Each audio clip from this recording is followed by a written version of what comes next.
அனைவருக்கும் வணக்கம். உங்களுடைய ராசிக்கு இந்த வாரம் முழுவதுமே என்ன மாதிரியான நன்மைகள் எல்லாம் ஏற்பட இருக்கு, கிரகநிலைகளின் ரீதியாக அமையிருக்கும், சாதகங்கள் என்ன, பாதகங்கள் என்ன, மேலும் என்ன மாதிரியான முன்னேற்றங்கள் எல்லாம் உங்களுடைய வாழ்வில் ஏற்பட இருக்கு என்பது குறித்தான முழுமையான பதிவை தான் இந்த வீடியோல விரிவா பார்க்க போகிறோம். அந்த வகையில் மேசராசனியர்களுக்கு இந்த வாரம் மேலும் என்ன மாதிரியான நன்மைகள் எல்லாம் ஏற்பட இருக்கு என்று பார்க்கும்போது, இக்காலகட்ட கிரகநிலைகளை ஆராய்ந்து பார்க்கும்போது இந்த வாரத்தினுடைய முற்பகுதியில் செவ்வாய் ராசிநாதனான அவர் உங்களுடைய ராசிக்கு தனஸ்தானத்திற்கு வருவது நல்ல நேரம் என்று தாங்க சொல்ல வேண்டும். இதனால் பொருளாதார நிலை சிறப்பாக அமையுங்க. நாலாபுரம் இருந்தும் நல்ல செய்திகள் வந்து சேர இருக்கு. உடன்பிறப்புகள் உறுதுணையாக இருப்பாங்க. இடம் வாங்குவது, பூமி வாங்குவது பற்றி சிந்திப்பீங்க. தொழிலில் இதுவரை ஒத்து வராத கூட்டாளிகள் இப்போது ஒத்து வருவாங்க. மேல் முதலீடு செய்து தொழில் வளர்ச்சி பெருக வழிவகுத்து கொடுப்பாங்க. உத்தியோகத்தில் உள்ளவர்களுக்கு பணி நிரந்தரம் பற்றி நல்ல தகவல்கள் வந்து சேரக்கூடிய ஒரு தருணமாக தான் இந்த வாரம் அமைய இருக்கு. அதே போல் ரிஷபராசினியர்களுக்கு இந்த வாரம் மேலும் என்ன மாதிரியான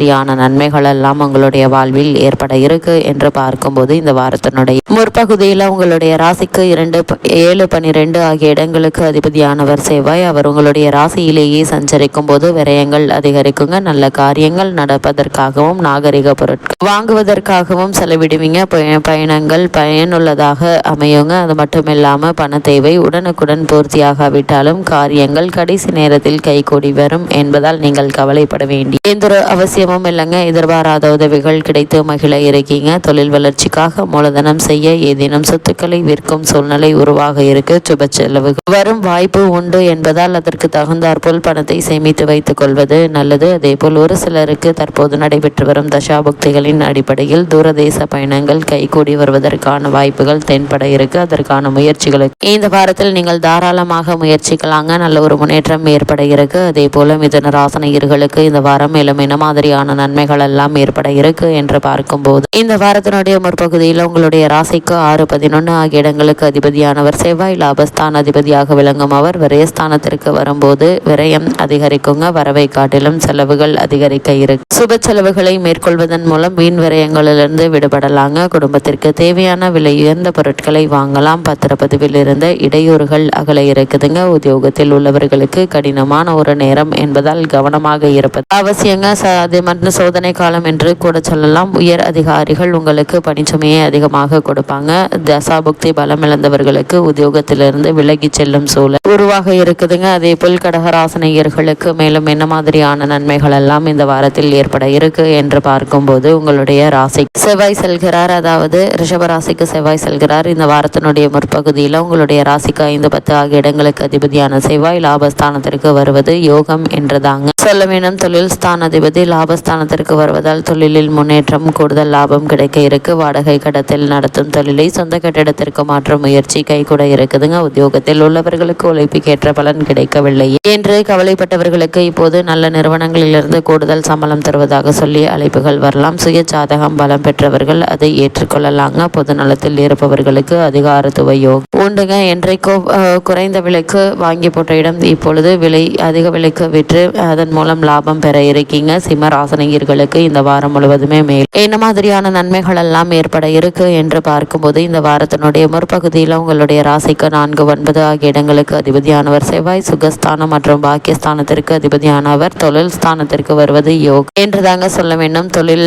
ஸ்தானத்திற்கு வருவது யோகங்க. தொழில் வெற்றி நடைபெறும். வர வேண்டிய லாபம் வந்து சேருங்க. கூட தொழில் பழைய பங்குதாரர்களை விலக்கிவிட்டு புதிய பங்குதாரர்களை சேர்த்துக் கொள்வது பற்றி சிந்திப்பீங்க. சொத்துக்கள் வாங்க யோகம் உண்டுங்க. அஷ்டமத்து சனியினுடைய ஆதிக்கம் நடைபெறுவதால் கடன் சுமை அதிகரிக்கக்கூடும். ஒரு சிலருக்கு உத்தியோகத்தில் புதிய பொறுப்புகள் கிடைக்கலாம். உடன்பிறப்புகளின் இல்லத்தில் நடைபெறும் சுப நிகழ்ச்சிகள் முன்னின் நடத்தி வைக்க இருக்கீங்க. அதே போல் கன்னிராசினியர்களுக்கு இந்த வார கிரக நிலைகளை ஆராய்ந்து பார்க்கும்போது, இந்த வாரத்தினுடைய முற்பகுதி உங்களுடைய ராசிக்கு 3, 8 ஆகிய இடங்களுக்கு அதிபதியானவர் செவ்வாய். அவர் பாக்கியஸ்தானத்திற்கு செல்லும் போது இடம் பூமியால் லாபம் கிடைக்க இருக்கு. இல்லத்தில் நல்ல சம்பவங்கள் நடைபெற இருக்குதுங்க. கடன் சுமையின் காரணமாக வாங்கிய இடத்தை விற்றுவிட்டோம் என்று கவலைப்பட்டவர்களுக்கு புதிய இடம் வாங்கும் யோகம் உண்டுங்க. பல நாட்களாக நடைபெற்ற பஞ்சாயத்து நல்ல முடிவுக்கு வரும். செவ்வாய் ரிஷபத்தில் சஞ்சரிக்கும் போது இதுவரை நடைபெறாத காரியங்கள் படிப்படியாக நடைபெறுங்க. துணிவும் தன்னம்பிக்கையும் கூடும். நேர்மறை சிந்தனைகளை வளர்த்து கொள்வது நல்லது என்பதை கிரகநிலைகள் தெளிவுபடுத்தது. துலாம் ராசினியர்களுக்கு இந்த வாரம் உங்களுடைய வாழ்வில் மேலும் என்ன மாதிரியான நன்மைகள் எல்லாம் ஏற்பட இருக்கு என்று பார்க்கும்போது, இந்த வாரத்தை பொறுத்த வரைக்கும் உங்களுடைய ராசிக்கு முற்பகுதியில் 2, 7 ஆகிய இடங்களுக்கு அதிபதியான செவ்வாய் அஷ்டமஸ்தானத்தில் அடி எடுத்து வைக்கும் போது ஆரோக்கிய தொல்லை அதிகரிக்கும். நினைத்த காரியத்தை நினைத்தபடி செய்யலாது. பணிபுரியும் இடத்தில் பதற்றம் உருவாகும். உயரதிகாரிகள் உங்களிடம் வேலை பளுவை சுமத்துவாங்க. அதனால் சக பணியாளர்களுடன் கருத்து வேறுபாடு தோன்றலாங்க. வரன் முடிவானாலும் திருமணம் தாமதப்படும். ஒரு கடனை அடைக்க இன்னொரு கடன் வாங்கும் சூழ்நிலை உருவாக இருக்கு. கூட்டாளிகளிடம் கவனத்துடன் நடந்து கொள்வது நல்லது. விருச்சிக ராசி நேயர்களுக்கு இந்த வாரம் மேலும் என்ன மாதிரியான நன்மைகள் எல்லாம் ஏற்பட இருக்கு என்று பார்க்கும்போது, உங்கள் ராசிக்கு 6ஆம் இடத்திற்கு அதிபதியானவர் சப்தமஸ்தானத்தில் சஞ்சரித்து உங்களுடைய ராசியை பார்ப்பதால் ஒப்பற்ற நற்பலன்கள் இல்லம் தேடி வரப்போகுது. தொட்டது துலங்கும். துணையாக இருக்கும் நண்பர்கள் தோள் கொடுத்து உதவுவாங்க. இல்லத்தில் மங்கள ஓசை கேட்பதற்கான அறிகுறி தென்படுங்க. சொந்த தொழில் செய்பவர்களுக்கு வாடிக்கையாளர்களுடைய எண்ணிக்கை அதிகரிக்கும். வாடகை கட்டிடத்தில் இருக்கும் தொழிலை சொந்த கட்டிடத்திற்கு மாற்று முயற்சி கைகூட இருக்க சந்தர்ப்பங்கள் அனைத்தும் சாதகமாக அமையுங்க. தனுசு ராசி நேயர்களுக்கு இந்த வார கிரக நிலைகளை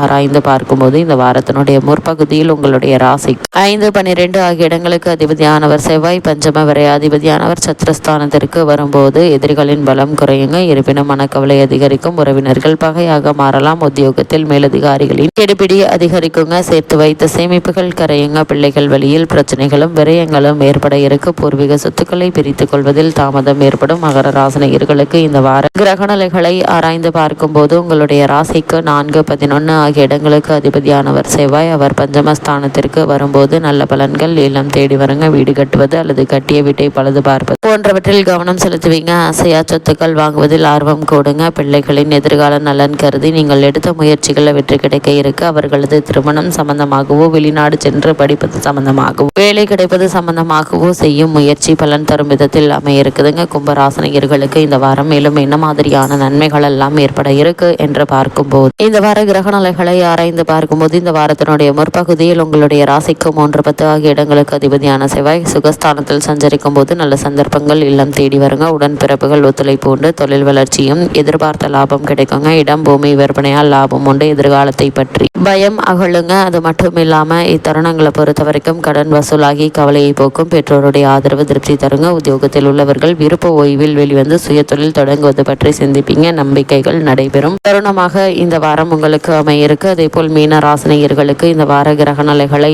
ஆராய்ந்து பார்க்கும்போது, இந்த வாரத்தினுடைய முற்பகுதியில் உங்களுடைய ராசிக்கு 2, 9 ஆகிய இடங்களுக்கு அதிபதியானவர் செவ்வாய். அவர் சகாயஸ்தானத்தில் சஞ்சரிக்கும் போது தனவரவு தாராளமாக வந்து சேருங்க. தொழில் முன்னேற்றத்திற்கு முதலீடு செய்ய கேட்ட இடத்தில் தொகை கிடைக்க இருக்கு. சகோதர வழி ஒற்றுமை திருப்திகரமாக அமையுங்க. தந்தை வழி உறவில் இருந்த விரிசல்கள் அகல இருக்கு. இதுவரை மற்ற சகோதரர்களிடம் காட்டிய பாசத்தை பெற்றோர் உங்களிடம் காட்டுவாங்க. பூர்வீக சொத்துக்களை வைத்துக் கொள்ளலாமா, கொடுத்து விட்டு புதிய சொத்துக்கள் வாங்கலாமா என்று சிந்திப்பீங்க. நட்பால் நன்மை கிடைக்கக்கூடிய நேரமாக அமைகிறது. இந்த வாரத்தை பொறுத்த வரைக்கும் அனைத்து ராசினியர்களுக்கும் கிரகநிலைகளின் ரீதியாக கூறப்படும் பரிகாரம் என்ன என்று பார்க்கும்போது, பைரவர் வழிபாடு உங்களுக்கு பொருளாதார ரீதியான வளர்ச்சியை ஏற்படுத்தும் வழிபாடாக அமைகிறது.